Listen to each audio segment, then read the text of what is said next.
नमस्कार मित्रों, स्वागत है आपका हमारे चैनल जे वीडियो में। पिछले एपिसोड में हम देख रहे थे किस प्रकार महर्षि दुर्वासा द्वारा जो तप किया जा रहा है, उस तप से एक शक्ति ने जन्म लिया। उस शक्ति का जो रूप था वो था एक हार के स्वरूप में। जो भी उसको धारण करेगा उसको ऐश्वर्य, वैभव और शक्ति, महाशक्ति का अनुभव होगा और प्राप्ति होगी। उस हार को धारण करने वाले के शत्रु स्वतः ही विनाश को प्राप्त हो जाएंगे। शनिदेव ने दुर्वासा ऋषि के क्रोध का बहुत ही अच्छे ढंग से इस्तेमाल किया है।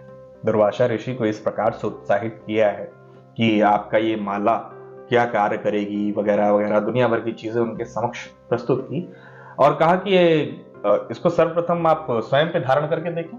तो कहीं ना कहीं उन्होंने दुर्वासा ऋषि को इस प्रकार से प्रेरित किया कि वो उस हार को स्वयं धारण करें।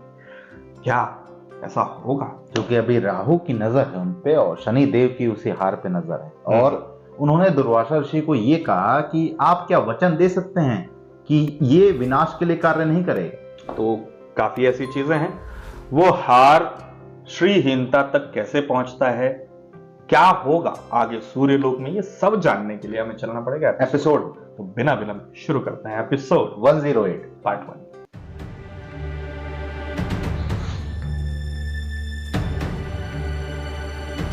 शनि, राहु, इनको लग रहा है शनिदेव का प्लान फ्लॉप।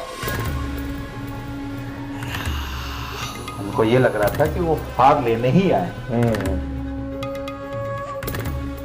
शनि, प्रतीत होता है कि तुम अपने मंतव्य में सफल नहीं हो, खाली हाथ लौटे हो, है ना? तुम्हें देखकर पहले मैं यहां चौंका, परंतु फिर अनुभव हुआ कदाचित तुम ये माला देवों के लिए लेना चाहते हो, है ना? भाई कैरेक्टर में जान तो बहुत ज्यादा होगी। हाँ, मैंने प्रयास तो किया कि वो माला देवों को मिले, परंतु महर्षि दुर्वासा के मन में देवों को लेकर कोई शंका है। कदाचित तुम प्रयास कर लो राहुल।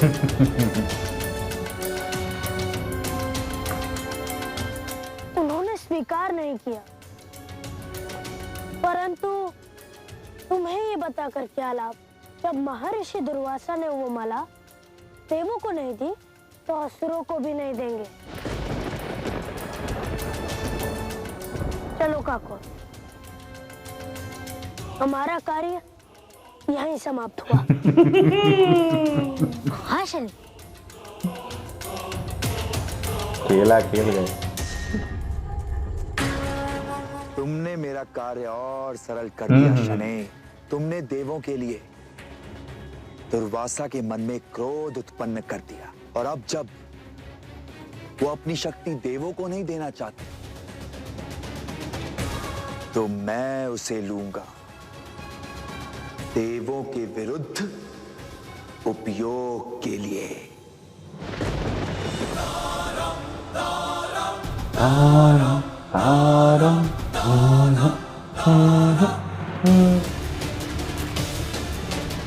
आशा है आप कोई भूल नहीं करेंगे महर्षि। इस सृष्टि की रक्षा के लिए आप इस शक्ति को सुरक्षित रखेंगे। अब वो मूर्ख बालक मुझे सिखाएगा कि कैसे मुझे अपनी शक्तियों की सुरक्षा करनी है, जिसे मैंने अपने ही तप से उत्पन्न किया। प्रणिपात महर्षि। अब इन्हें ये विश्वास भी हो जाएगा।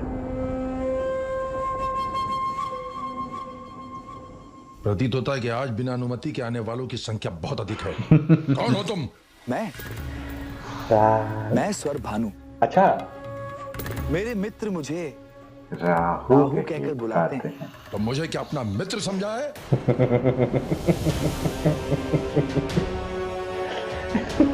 कौन क्यों हो? बोलो, क्यों आए हो यहाँ? मुझे ऐसा ज्ञात हुआ कि आपने अपने तपोबल की आहुति से एक शक्ति का सृजन किया है, और स्पष्ट कहो, मंतव्य क्या है? क्रोधित न होइए महर्षि। मुझे ऐसा ज्ञात हुआ कि आप देवों से रुष्ट हैं। मैं भी। मैं आपकी शक्ति का उपयोग उन्हें सीख सिखाने के लिए कर सकता हूं। दुरुपयोग। जब आप ये शक्ति देवों को नहीं देना चाहते तो मुझे दे दीजिए, मैं उनका नाश कर दूंगा। मौन रहो मूर्ख। किसने कहा तुमसे कि मैं देवों का नाश चाहता हूं? मुझे ऐसा आभास हुआ कि आप देवों से रुष्ट हैं और मौन रहो दुसाहसी। ये हो क्या रहा है?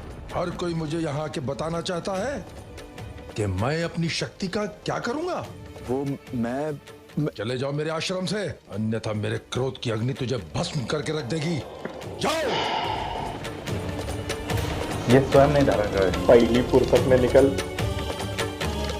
ये कहीं सुरक्षित रखेंगे इसको। कान खोलकर सुन लो, अब मैं ये शक्ति देवों को ही दूंगा, वही इसके उचित पात्र हैं।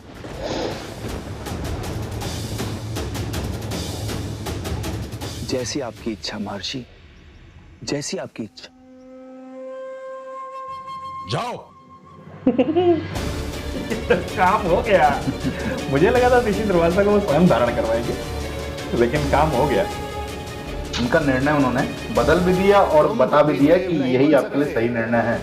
देवों की हार अवश्य होगी, परंतु उसके लिए मुझे अब किसी राहु की आवश्यकता नहीं है। शनै, तुमने मुझे कहीं का नहीं छोड़ा, ना देव बनने दिया ना असुर रहने दिया। लेने दो देवों को। दुर्वासा से वो दिव्य माला मेरी शपथ है। दुर्वासा के आशीर्वाद को यह अभिशाप बनाकर रख दूंगा मैं तुम देवों के लिए। देव वो माला पाएंगे परंतु अपना सब कुछ खो बैठेंगे। ये राहु की शपथ है। शनै, शनै, शनै। आप समझ रहे हैं ना सूर्यदेव, महर्षि दुर्वासा के यज्ञ से निकली वो दिव्य माला बहुत ही शक्तिशाली और तेजमयी है। वो माला देवताओं की नियति बदल सकती है और यदि वो माला शत्रुओं को प्राप्त हुई तो देवों का नाश भी कर सकती है। आश्चर्य, तुम कब से देवताओं के हित के विषय में बात करने लगे हो शनि? ना मैं देवों का मित्र हूं और ना ही असुरों का शत्रु।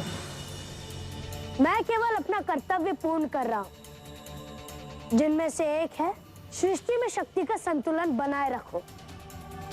राहु देवों से प्रतिकार चाहता है देव, और यदि वो दिव्य माला उसे प्राप्त हुई तो निश्चित रूप से वो उस शक्ति का उपयोग अपने प्रतिकार में करेगा। राहु को रोकना अत्यंत आवश्यक है देव।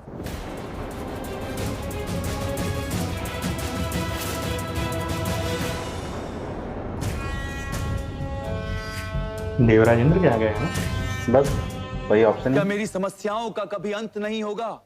कब तक मेरे साथ ये दुर्व्यवहार चलता रहेगा? मैं इस समय अन्य समस्याओं का हल खोजने में व्यस्त हो रहा हूँ। व्यस्त है भाई, व्यस्त है। मेरे पास ग्लास तुम्हारी करुण कथा सुनने का समय नहीं है। मेरे पास है ग्लास। चांदी का गिलास। मैं व्यथित हूँ, उदास हूँ, इसलिए आपके पास चला आया देवराज। अंततः हम दोनों साथी हैं। साथी? कब से राहु? वो बीते समय की बात थी। तुम भूल रहे हो राहु, तुम्हें जो मिलना था वो तुम पा चुके हो। अब हमारे बीच में कुछ शेष नहीं। खत्म हो गई। कोई है यहाँ पर? क्या सारे नकारा लोग इस देवलोक में है? किसी को दिखता है कि मेरा मदिरा पात्र रिक्त हो गया? खत्म हो गया। अरे भर गया भाई। भाई कंफर्म है मदीना है।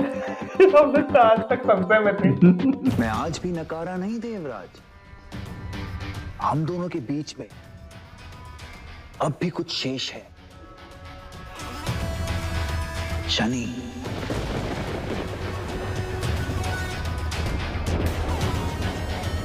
यही एक प्रकरण है जिससे मुलाकात हुई थी। शनि है जिसके कारण हमें इतना कष्ट सहना पड़ा, जिसके कारण हम दोनों को अपने अधिकारों से वंचित रहना पड़ा। आपको ज्ञात है, जब मैं वो हार दुर्वासा ऋषि से मांगने गया तो उनके अनुसार वो हार सूर्यदेव को सौंपा जाएगा, जैसा कि शनि चाहता है। और फिर आपके प्रतिद्वंदी रहे सूर्यदेव का तेज और बढ़ जाएगा। हो सकता है वो फिर से आपसे इंद्रासन की मांग कर बैठे। भड़का दिया, जानबूझकर उन्होंने सूर्यदेव का नाम दिया। नहीं, शनि ऐसा कदापि नहीं करेगा। उसे सूर्यदेव से कोई प्रेम नहीं। पूरे प्रकरण यदि में मेरी बात पर विश्वास नहीं तो स्वयं जाकर देख लीजिए। अंततः शनि सूर्य का पुत्र है, वो उसी समिति के प्रमुख हैं जिसे शनि ने बनाया। इससे पूर्व वो हार सूर्यदेव तक पहुंचे, जाके ले हमें लीजिए। उसे नष्ट करना होगा। अच्छा, तो इसीलिए उस हार को प्राप्त करने के लिए मैंने प्रयास किया, किंतु विफल रहा। अब आगे क्या करना है मुझे समझ नहीं आ रहा।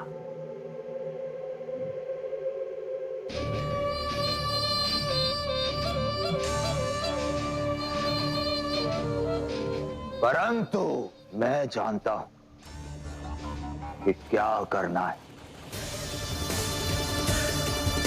आखिरी पैक मार लो पहले। भाई ये रौला देखे इनका तो थार वाला नहीं है। खुशी हुई, अच्छा लगा तो लिया। एक बार वो हार नष्ट हो जाए, तुम देवता स्वयं नष्ट हो जाओगे इंद्र, फिर मेरा प्रतिशोध पूर्ण होगा।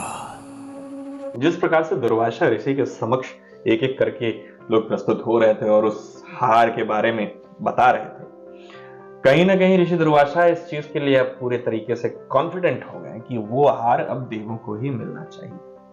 वहीं अब देवों में सबसे प्रबल देव कौन है जिनको वो हार देने की चेष्टा करेंगे और किस प्रकार से वो पूरा प्रकरण आगे आएगा, ये तो एक देखने में बात अच्छी होने ही वाली है। क्योंकि शनि देव ने बहुत ही बुद्धिमत्ता से उनके विचार बदल दिए, परिवर्तित कर दिए कि उनको पता भी नहीं चला। दरअसल ये प्रकरण जो है इस वक्त एक ऋषि की सर्वोच्च शक्ति का उदाहरण है। ऋषि कौन थे? ऋषि मनुष्य जाति में पैदा होते थे और हमारा सौभाग्य है कि हमारे पूर्वज रहे।